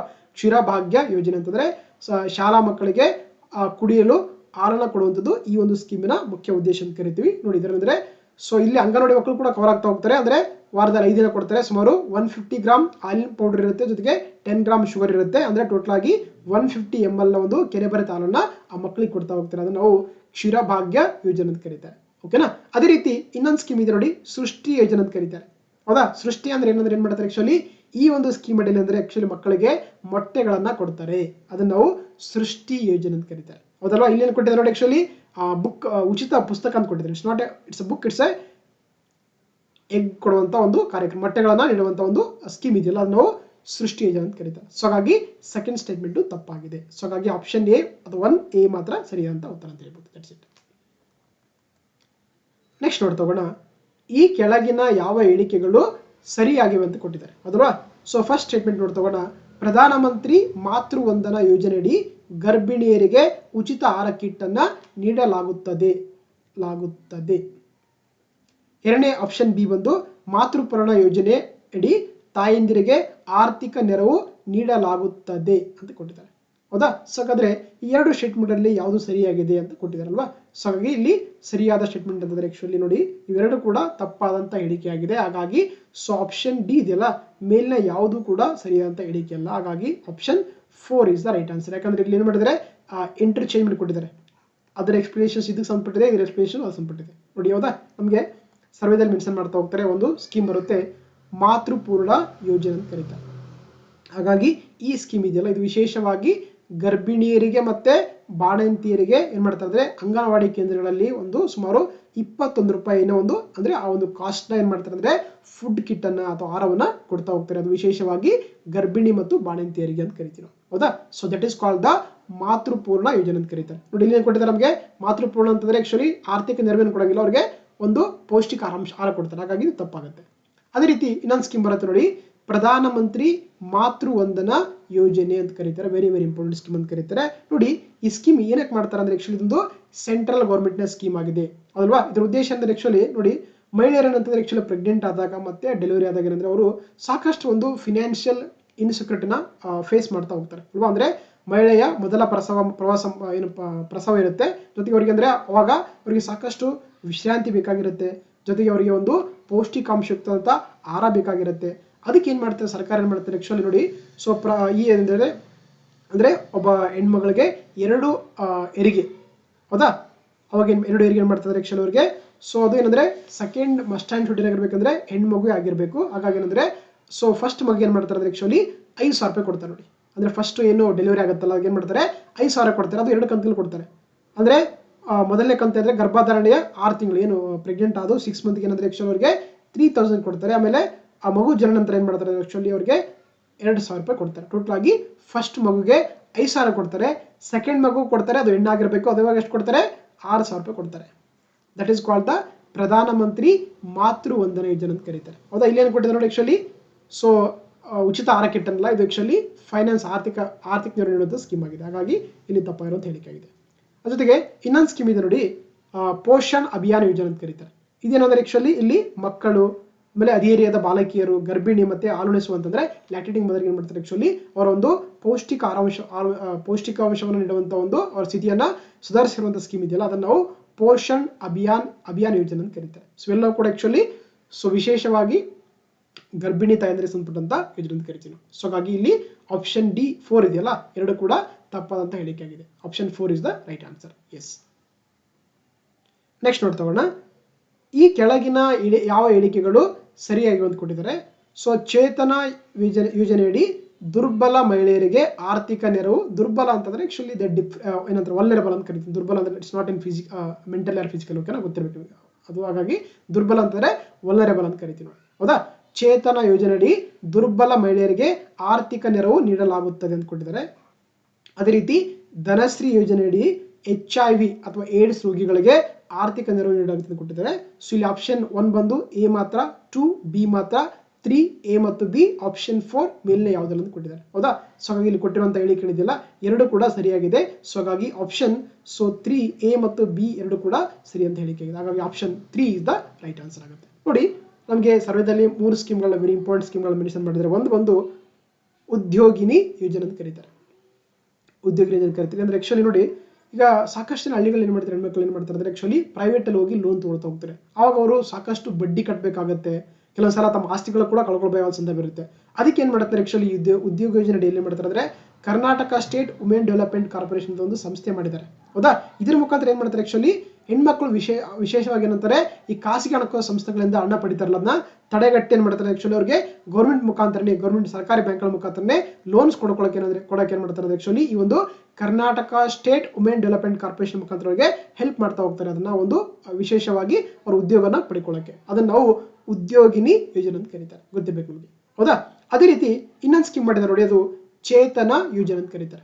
ಹೌದಾ, ಅಂದ್ರೆ ಯಾರೆಲ್ಲ ಕೂಡ ತುಂಬಾ ದಮನಿತರಾಗಿರ್ತಾರೆ, ಅಂದ್ರೆ ಅವರು ಮೇ ಬಿ ಲೈಂಗಿಕ ಕಿರುಕುಳದಿಂದ ಆಗಿರ್ಬೋದು ಅಥವಾ ಕೌಟುಂಬಿಕ ಒಂದು ಶೋಷಣೆಯಿಂದ ಆಗಿರ್ಬೋದು, ಅವ್ರು ನಾವು ದಮನಿತ ಮಹಿಳೆ ಅಂತ ಕರಿತೀವಿ. ಅವ್ರಿಗೆ ಏನಂದ್ರೆ ಆಕ್ಚುಲಿ ಸಮಾಜದಲ್ಲಿ ಅವರು ಕೂಡ ಒಂಥರ ರೆಸ್ಪೆಕ್ಟ್ಫುಲ್ ಲೈಫ್ ಮಾಡ್ಸಕ್ಕೆ ಏನ್ ಮಾಡ್ತಾರೆ ಅಂದ್ರೆ ಏನ್ ಮಾಡುತ್ತೆ, ಅವರಿಗೆ ಸುಮಾರು 30,000 ರೂಪಾಯಿಗಳಂತಂದ್ರೆ ಒಂದು ಆರ್ಥಿಕ ಸಹಾಯ ಮಾಡ್ತಾರೆ. ಯಾರಿಗೆ? ಸೊ ಆ ಒಂದು ಸ್ಕೀಮ್ ನ ಅಪ್ಲಿಕೇಬಲ್ ಆಗುತ್ತೆ. ಅದನ್ನ ನಾವು ಚೇತನ ಯೋಜನೆ ಅಂತ ಕರೀತಾರೆ. ಓಕೆನಾ. ಅದೇ ರೀತಿ ಇನ್ನೊಂದು ಸ್ಕೀಮ್ ಮಾಡಿದ್ದಾರೆ ನೋಡಿ, ಅದನ್ನ ನಾವು ಧನಶ್ರೀ ಯೋಜನೆ ಅಂತ ಕರೀತಾರೆ. ಚೇತನ ಅಂದ್ರೆ ಆಕ್ಚುಲಿ ಅದು ದಮನಿತ ಮಹಿಳೆಯರಿಗೆ ಒಂದು ಆರ್ಥಿಕ ನೀಡುವಂತ ಸ್ಕೀಮ್ ಅಂತ ಕರಿತೀವಿ. ಆದ್ರೆ ಧನಶ್ರೀ ಯೋಜನೆ ಇದೆಯಲ್ಲ, ಇದು ಕೂಡ ಅಂದ್ರೆ ನೋಡಿ ಎಷ್ಟೋ ಜನ ಏನ್ ಮಾಡ್ತಾರೆ, ಹೆಣ್ಮಕ್ಳು ಏನ್ ಮಾಡ್ತಾರೆ ಅಂದ್ರೆ ಆಕ್ಚುಲಿ ಅವರು ವೇಶ್ಯಾವಾಟಿಕೆ ಮಾಡ್ತಿರ್ತಾರೆ. ಅದರಿಂದ ಅವರು HIV ಒಂದು ರೋಗಗಳಿಂದ ಸಾಕಷ್ಟು ಪ್ರಾಬ್ಲಮ್ ಫೇಸ್ ಮಾಡ್ತಿರ್ತಾರೆ. ಅವಾಗ ಏನಂದ್ರೆ ಈ ಒಂದು ಧನಶ್ರೀ ಯೋಜನೆ ಮಾಡ್ತಿದ್ದಾರೆ ನೋಡಿ, ಸುಮಾರು 18 ರಿಂದ 60 ವರ್ಷದಂತ ಹೆಣ್ಮಕ್ಳಿಗೆ ಅಂದ್ರೆ ಯಾರೆಲ್ಲ HIV ಪೀಡಿತರಾಗಿರ್ತಾರೆ ಅಥವಾ ಏಡ್ಸ್ ಸೋಂಕಿತರಾಗಿರ್ತಾರೆ, ಅವ್ರಿಗೆ ಏನ್ ಮಾಡ್ತಾರೆ, ಅವ್ರಿಗೆ ತಮ್ಮ ಆದಾಯವನ್ನು ತಾವೇ ಕಂಡುಕೊಳ್ಳೋಕೆ ಏನಂದ್ರೆ ಅವ್ರಿಗೆ ಕೂಡ ಸುಮಾರು 30,000 ರೂಪಾಯಿಗಳ ಏನ್ ಮಾಡ್ತಾರೆ, ಒಂದು ಪ್ರೋತ್ಸಾಹನ ಕೊಟ್ಟು ಏನ್ ಮಾಡ್ತಾರೆ ಅಂದ್ರೆ ಆಕ್ಚುಲಿ ಅವರು ಕೂಡ ಒಂದು ತಮ್ಮ ಕಾಲ ಮೇಲೆ ಅಂದ್ರೆ ತಮ್ಮ ಒಂದು ಬ್ರೆಡ್ ಅನ್ನ ತಾವೇ ಇದು ಮಾಡ್ಕೊಳ್ಳೋಕೆ ಅವಕಾಶ ಕೊಡ್ತಾ ಹೋಗ್ತಾರೆ. That is called the Dhanashree ಯೋಜನೆ ಅಂತ ಕರೀತಾರೆ. ಸೊ ಹಾಗಾಗಿ ಇಲ್ಲಿ ಕೊಟ್ಟಿರುವಂತ ಎಲ್ಲಾ ಹೇಳಿಕೆಗಳು ಸರಿಯಾಗಿದೆ. ಹಾಗಾಗಿ ಆಪ್ಷನ್ 3 A ಮತ್ತು B ಕೂಡ ಕರೆಯುವಂತ ಉತ್ತರ. Option 3 is the right answer. Yes. So ಹಾಗಾಗಿ ಇದಿಷ್ಟು ಕ್ಲಾಸ್ ಆಗಿತ್ತು. ದಯವಿಟ್ಟು ಈ ಒಂದು ಕ್ಲಾಸ್ ನಿಮ್ಗೆ ಇಷ್ಟ ಆಗಿದ್ರೆ ನನ್ನ ಒಂದು ಯೂಟ್ಯೂಬ್ ಚಾನಲ್ನ ಸಬ್ಸ್ಕ್ರೈಬ್ ಮಾಡಿ, ನಿಮ್ಮ ಫ್ರೆಂಡ್ಸ್ಗೆ ಶೇರ್ ಮಾಡಿ, ಮತ್ತು ಏನೇ ಡೌಟ್ಸ್ ಇದ್ರೂ ಕೂಡ ಕಾಮೆಂಟ್ಸ್ ಬಾಕ್ಸಲ್ಲಿ ಕಮೆಂಟ್ಸ್ ಮಾಡಿ. ಸೊ ಜೊತೆಗೆ ಮತ್ತೆ ಮುಂದಿನ ದಿನಗಳಲ್ಲಿ ಈ ಒಂದು ಕಂಟಿನ್ಯೂಷನ್ ಪಾರ್ಟನ್ನು ಕಂಟಿನ್ಯೂ ಮಾಡ್ತಾ ಹೋಗೋಣ. Okay, thank you. ಯಾ.